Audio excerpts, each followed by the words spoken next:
et ta vision ne s'éclaircit que lorsque tu oses regarder en toi. Regarder à l'extérieur fait rêver.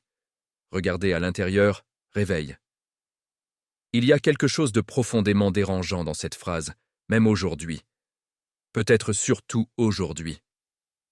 Parce qu'elle va à contre-courant de presque tout ce que l'on nous apprend. Regarder dehors, observer, comparer, s'inspirer, copier ce qui fonctionne, chercher des modèles, des directions, des preuves que l'on est sur la bonne voie. Et pourtant, cette phrase suggère autre chose. Elle suggère que plus tu regardes à l'extérieur, plus tu risques de rester dans un état de rêve. Pas un rêve doux, un rêve flou, une vie vécue sans netteté. Regarder à l'intérieur n'a rien de mystique ici. Ce n'est pas une injonction spirituelle, c'est une observation humaine. Ce que Jung pointe, c'est un mécanisme simple. Tant que tu évites de te confronter à ce qui se passe réellement en toi, ta vie avance, mais sans clarté. Tu fais des choses, tu prends des décisions, tu remplis tes journées. Mais quelque chose reste confus, comme si tu suivais un scénario écrit ailleurs. Aujourd'hui, ce conflit est partout. Beaucoup de gens ne vont pas mal au sens classique. Ils fonctionnent, ils travaillent, ils tiennent, mais ils stagnent intérieurement. Ils ont l'impression d'être occupés sans avancer, de faire des efforts sans direction claire. Ce n'est pas une fatigue physique, c'est une fatigue mentale plus subtile. Une fatigue de dispersion, une fatigue d'attention constamment tournée vers l'extérieur. Le problème n'est pas que l'extérieur soit mauvais. Le problème, c'est quand il devient une fuite permanente. Regarder les autres pour ne pas avoir à se regarder soi-même. Accumuler des conseils pour éviter de se poser les bonnes questions. Remplir le silence avec du contenu, des objectifs, des routines, pour ne pas entendre ce qui insiste à l'intérieur. La confusion naît souvent là. Tu ne sais plus vraiment ce que tu veux. Pas parce que tu manques d'options, mais parce que tu n'as jamais pris le temps d'observer ce qui te met réellement en tension, ce qui te pèse, ce qui te répète les mêmes scénarios, les mêmes blocages, les mêmes choix qui te laissent insatisfait.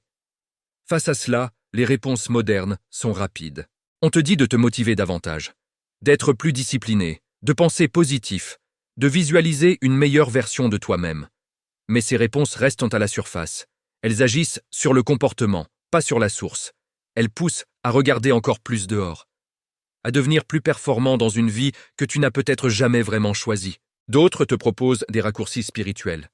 Se détacher de tout, ignorer les conflits intérieurs, s'élever au-dessus. Mais ignorer ce qui se passe en toi ne l'efface pas. Cela le rend simplement plus silencieux. Et ce silence finit par peser. Regarder à l'intérieur, au sens lucide, commence par accepter une chose inconfortable. Tu n'es peut-être pas bloqué par manque de capacité. Tu es peut-être bloqué par ce que tu refuses de voir. Des peurs anciennes, des désirs non assumés, des colères retenues, des choix que tu continues de justifier sans les ressentir pleinement. Il n'y a pas de révélation spectaculaire dans ce regard intérieur. Pas d'illumination. Souvent, il y a surtout de la résistance, une gêne, une impression de tourner en rond.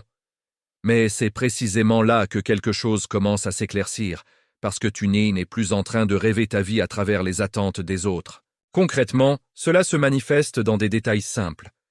Remarquer ce qui t'épuise sans raison apparente. Observer les situations où tu te forces. Les moments où tu te dis « ça devrait aller », alors que quelque chose en toi se contracte.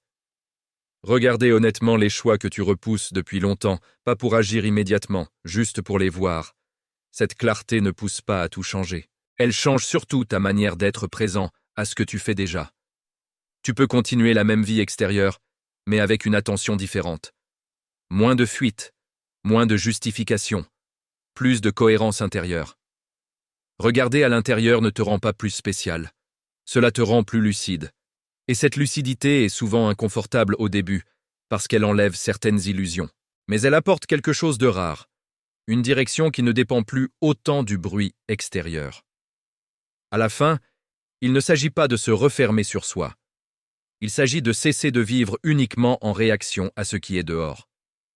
De sortir progressivement de cet état de rêve flou, où les journées passent sans laisser de traces claires. Il ne s'agit pas de s'éveiller une fois pour toutes.